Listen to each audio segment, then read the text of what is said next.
In this video, I'll show you how to use Brain to generate subtasks in ClickUp. To get started, open the task where you want to generate subtasks. ClickUp Brain can break down a larger task into smaller subtasks, making it easier to organize the work and define the steps needed to complete it. Make sure the task has enough information for Brain to understand what needs to be done. Click Brain or Suggest inside the task. Brain will analyze the task and suggest a list of subtasks based on the information provided. Review the suggested subtasks and make sure they accurately represent the work that needs to be completed.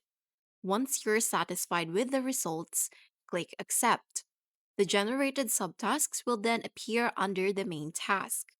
Using Brain to generate subtasks helps break complex work into smaller, actionable steps without having to create each one manually. And that's how to use Brain to generate subtasks in ClickUp. If you have any questions, make sure to comment down below.